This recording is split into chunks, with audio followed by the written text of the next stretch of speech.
Carlos? Jonathan.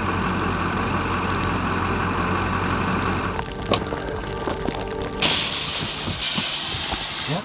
This here's quite a camp. Oh, who knows? ¿Qué tiene? Papas y arroz y rice. no sé. Y Carlos, hay muy bueno leña aquí. Pinos hay muerta, hay más bueno de carbón. I'm having trouble with I bought those fancy panels and they're not holding up. They're not solar panels. After mitigating this potential disaster, Truman's ranch truck promptly blows a tire. Let's see, I gotta figure out how to get this. Accidents and mishaps are a common part of ranching life, some more severe than others. You know, I think a lot of people think that we just have it easy and it's just a carefree, fun life, and it's not. According to the National Safety Council, agriculture is one of the most hazardous occupations in the country. Over 700 farmers and ranchers die in work-related accidents yearly. Another 120,000 agricultural workers suffer disabling injuries from work-related accidents. After changing the tire, we see one of the fleeting symbols of the Old West, wild horses. Another one over there, but look at how small he is. He's only a couple weeks old. That's the old stud on the back, that bay. Look at him, cocky. Typical man. Crossing over the Oregon Trail, Truman takes us on a tour to see some of the disappearing West's last outposts. We start with a monument built by sheep herders high on the snow-covered landscape. And they had matches and a piece of gunny sack, and in here in case another sheep herder got lost, they could come in here. And people have left notes here. I think somebody cleaned them out because they should have been went back 100 years. Cold, windy day brought grandkids out to see big monument. Move sheep camps to the east. Headed for Rock Springs grazing. Very good. Feed this year. Happy Thanksgiving. But there's nothing real old. Go back to the 70s, I think, and I think somebody probably picked them up. Very cool. Yeah, I thought you'd enjoy seeing this. Next up is the Old Angelo place, where Truman's mother grew up. More recent visitors to the site have had some unusual experiences with something from the past. I've never had any experience. I've gotten scared over there a time or two. I think the one time I was there by myself, things rattled and I looked out and I thought I could see somebody in the window. When my nephew, or my mother's nephew, my cousin Joey, had 2 encounters. It just would give you goosebumps when he told you about it. But how he just heard like the wind, and it kind of came in through the window and just held him down in his sleeping bag. And finally he said, "What do you want?" And tried to speak to it, and then it was never bothered anymore. And now when I go over there, I'm kind of like looking over my shoulder, and I go in that house and I think, oh, I wonder where it's at. But I believe in that. And I used to like to come up here, and I'd stay a lot here in the spring and summer because I could get away from everybody, no phone or anything.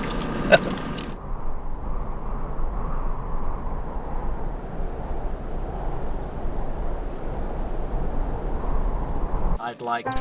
Reminders of the past surface not just as ghost stories, but in the tangible ruins of Sublet, an abandoned mining town. They had a church, a school, the bar. Yeah.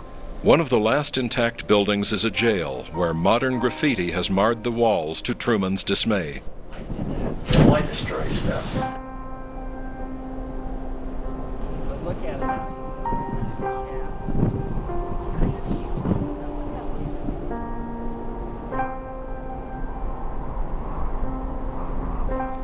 Here, hundreds of structures lie ruined on the windswept hillsides. They serve as reminders of a Western way of life that has died, and as possible omens of what lies ahead for ranching.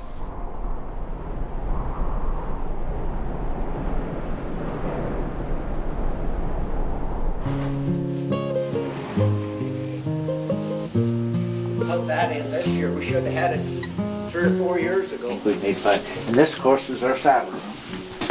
You don't have any horses now then?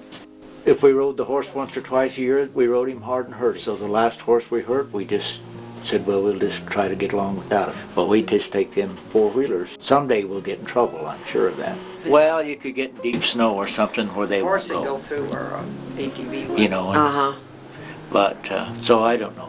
That's what we've done. I started working, I guess, when I was 5 years old. You're gonna put me in for a safe driver, are you? Oh, yeah. When I was a kid, there was at least 2 to 3 hired men, which we would run. In the summertime, we would run 5-horse mowers. But then, of course, it was all horse, you know, we worked all horses. You got up in the morning, you had to hurry, because everybody else had their breakfast or had the cow's milk, and you started the day's work. Of course, now you've got modern machinery that one man can do what 4 or 5 people did.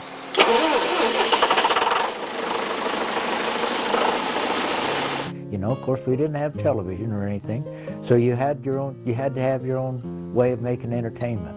But we always went to country dances, you know, and they would dance, and the wives would bring sandwiches and cake. And at midnight, you'd have lunch, and then you'd dance till 3 in the morning. And if you went to sleep, you went to sleep on a bench somewhere. You didn't till the folks got ready to come home. Most of the kids would go to country school till the 8th grade, and then they were kind of out of place the first year in high school. But where I went that early, we only had about 6 weeks of country battle and city battle before we got along. Well, I don't know, the city kids thought you was just some dummy, I guess, and so you had to prove your point.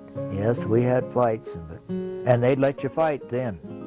The big operations come in, they don't support your local feed stores, your local vet stores. They have their own vets. They go out of town to buy their own products, and it doesn't help your own little old cow town. I feel very strongly about supporting our local community, and we buy everything. I mean, we buy more groceries from that store. I mean, I buy all my trucks, my vehicles from Kimmer. I buy everything I can.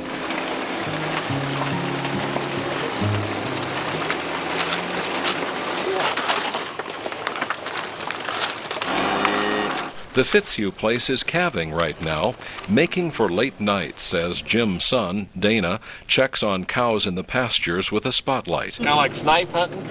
Shoot, last February when I got down that 40 below, you were lucky to get 3 hours in a day if you could, somewhere along the line. It's called power naps is what it was. Tonight the temperatures are reasonably warm. The biggest threat is from a nearby mountain lion. He was around today somewhere. The lion's the one that will scare you. Didn't get to hear him, but the cows were looking up big time. And it just puts the fear of God, these cows. Luckily, the only wildlife found tonight are deer.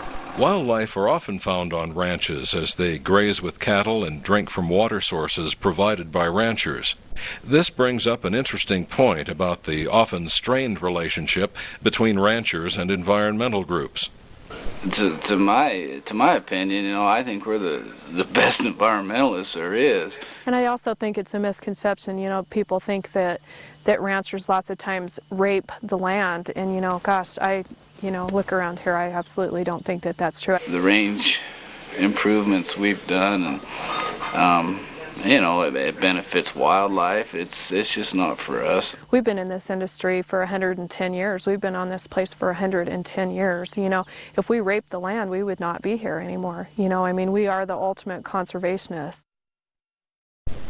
After a long night, new calves are born.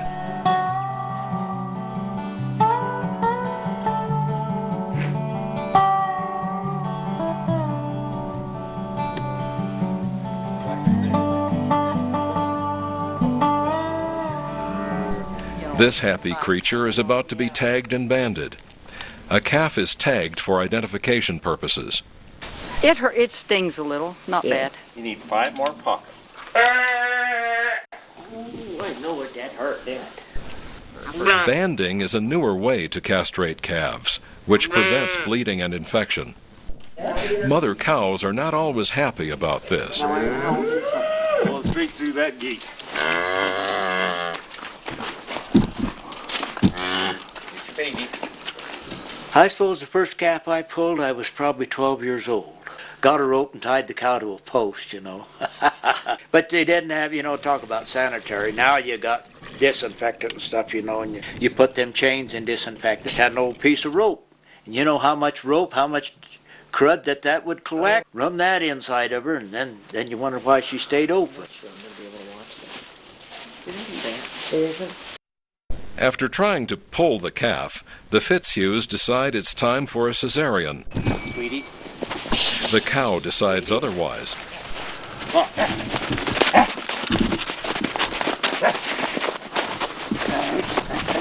After nearly breaking the camera and the cameraman, it hides with other cows.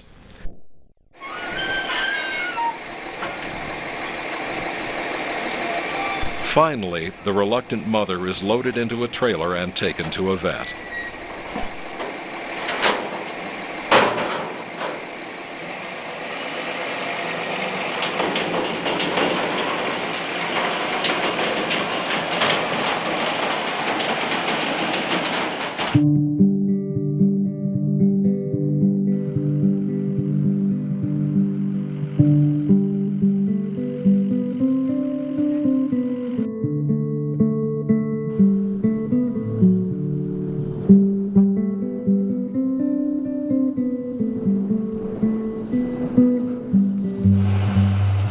Oh boy, is the grass gonna come.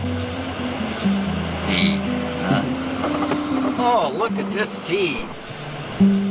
Back at the Julian Ranch, the spring lambs are born, and Truman checks on them while negotiating muddy roads. Short. Over and over again. This here is winterfat, Erosia lanata. And it's very high in protein. This little plant here is salt-phase. It's very high in protein. If you taste it, it's salty. The sheep just love it. It's excellent for milk.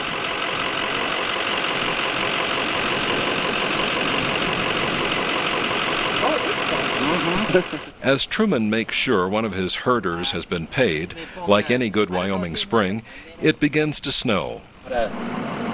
No sé cuántos, pero es mucho más. You know, and you can put up with predators and the government and everything else, but old Mother Nature controls you.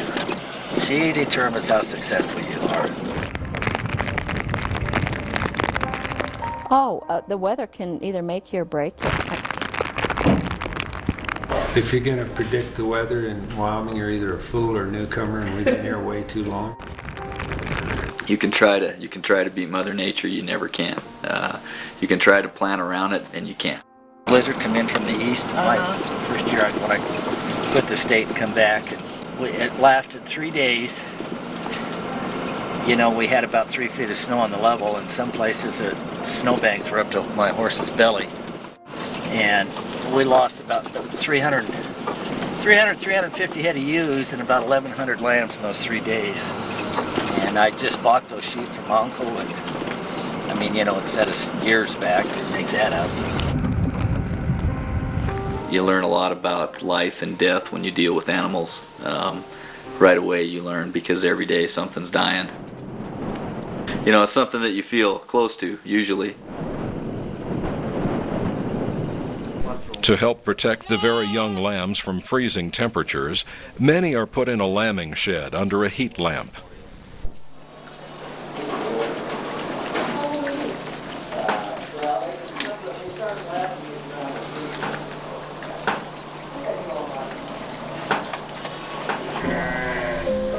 And the one thing that I remember as a little girl was I always was so sad in the fall when we sold the lambs and we sold the calves. I would just cry because I think they don't have their mommies. And the cows would bellow and the sheep would blat, but we used to go down to Sage and put the lambs on a train. And oh, I dreaded it. I hated it. I just hated that time of year. I loved the spring when all the new little lambs and calves were born, but when the fall came and they had to be sold, I hated it. And I hated it when we had to butcher. I couldn't watch. I'd always cover up my eyes, even when they'd chop the chickens' heads off. I couldn't stand it. I'd run behind the coop. I couldn't watch. I just didn't like that part of it at all. And you learn, you learn how to handle things, how to handle adversity in a lot of ways. When you're a young kid and they give you a 28-year-old horse and you get attached to the horse, and of course it's going to die in a year, or you go through a storm like that first year and you have just gotten back into the outfit and spent everything that you kind of had to get back in, and you lose 200 head of yearlings in one night. Things like that are incredibly devastating, but you have to keep going and you have to overcome that. And so I think it teaches us a lot about adversity.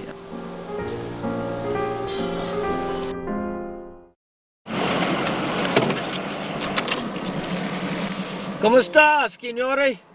Buenos días. Poquito frío, ¿no? Sí. ¿Hay tenimoreo en la noche? ¿No coyotes? Acá Petro 5 me comió. Oh, 5? Sí. ¿Y cuándo hay tiene 5 aquí? Ranchers have often fought with predators. For many years, trapping and guns kept wolf and coyote threats lower.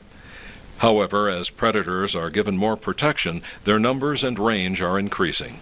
And you're always going to have coyotes. These guard dogs have saved us, probably thousands of dollars every year. But the coyotes still outfox them. Predators, they'll howl down in that timber, and instead of one guard staying on duty with the herd, they'll 3 or 4, how many you got in there, all run down to see what's going on in that timber patch, and while they're down there, while the coyotes come in on the backside. It's amazing.